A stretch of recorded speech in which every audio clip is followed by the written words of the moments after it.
అనుదినమన్న శ్రోతలకు మన ప్రభువును రక్షకుడై ఉన్న యేసుక్రీస్తు యొక్క సరిసాటి లేని మహా గొప్ప పరిశుద్ధమైన నామం నందు శుభములు. నేడు 2024 సంవత్సరము అక్టోబర్ మాసము 2వ తారీఖు బుధవారం నాటి ధ్యానాంశము తెలియజేయబడని నోవాహు యొక్క భార్య.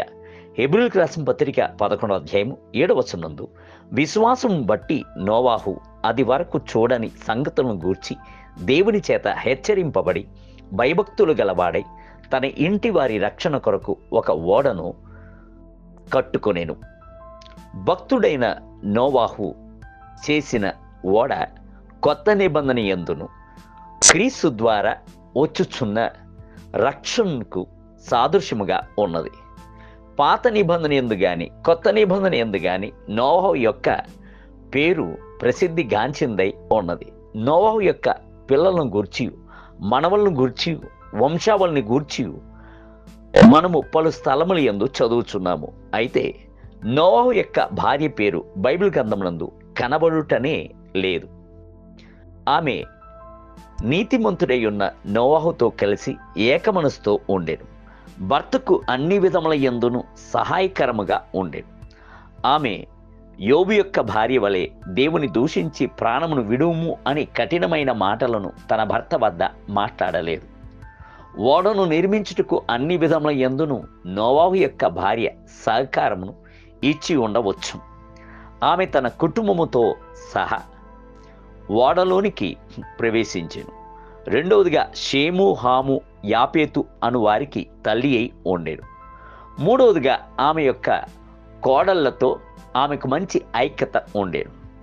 కావున నోవాహును ఆయన యొక్క భార్యయు వారికి ముగ్గురు కుమారులను ముగ్గురు కోడళ్లను ఓడలో భద్రముగా కాపాడబడింది. ఆదికాండం 7వ అధ్యాయం 13వ వచనం. మీరు క్రీస్తు అను ఓడలోనికి ఒంటరిగా కాక కుటుంబం అంతటితో కలిసి ప్రవేశింపవలెను. మీ కుటుంబ సభ్యుల యొక్క పేర్లన్నీ జీవగ్రంథమునందు వ్రాయబడి అందరూ పరలోక రాజ్యమునందు కనబడవలెను. దావీదు వలె నేను జీవించు దినములన్నిటను కృపాక్షేమములు నన్నును నా ఇంటి వారందరినీ వెంబడించును. మేము చిరకాలం యెహోవా మందిరంలో నివాసం ఉండేదము అని చెప్పవలెను. 23వ కీర్తన 6వ వచనం. యెహోషువ భక్తుని వలె నేనును నా ఇంటి వారైతే యెహోవాను మాత్రమే సేవించదము అని దృఢముగా ప్రభువును సేవింపవలెను. యెహోషువ గ్రంథం 24వ అధ్యాయం 15వ వచనం.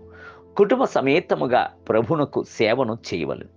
సూది వెళ్ళుచున్న స్థలముల యందంతటను ఆ నూలు కూడాను వెళ్ళుచున్నట్లుగా నీతిమంతుడైన నోవాహు చేయుచున్న ప్రతి ఒక్క కార్యమునందును ఆయన యొక్క భార్య ఏక మనసుతో కూడా వెళ్ళెను. ఏక మనసుతో పరిచర్యందు పాలు పొందుచు ఓడలోనికి భర్తతోనూ కుమారులతోనూ కోడలతోనూ ప్రవేశించెను. ఒక సేవకుడు గ్రామ పరిచర్ను ముగించుకొని రాత్రి వేళ కొంత ఆలస్యముగా ఇంటికి వచ్చాను. ఆయన యొక్క భార్య తలుపును తెరవలేదు.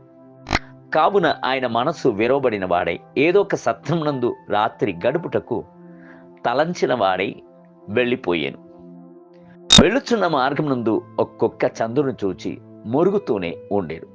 అప్పుడు ప్రభు ఆయనతో మాట్లాడాను, కుమారుడా, ఆ చంద్రుడు దానిని లక్ష్యము చెయ్యక తన మధురమైన వెన్నెల కాంతిని లోకమునకు ఇచ్చుచున్నట్లుగా నీవు కొనసాగుచు నా యొక్క పరిచయను చెయ్యుము అని మాట్లాడాను. దేవుని బిడ్డలారా, నేనును మీరును ప్రభు యొక్క పరిచారకులము.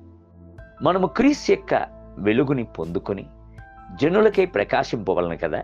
నేటి ధ్యానమునకై నోవాహు నీతిపరుడును తన తరములో నిందారహితుడనై ఉండేను. నోవాహు దేవునితో కూడా నడుచుచు ఉండేను. ఆదికాండము 6వ అధ్యాయం 9వ వచనం. నేటి వేద పట్టణము ఉదయము యెషయా గ్రంథము 14, 15 మరియు 16 అధ్యాయములు. సాయంత్రం ఎఫెసీయులకు రాసిన పత్రిక 5వ అధ్యాయం 1 మొదలుకొని 16 వచనములు. ప్రభు మిమ్ములను దీవించునుగాక. ఆమేన్.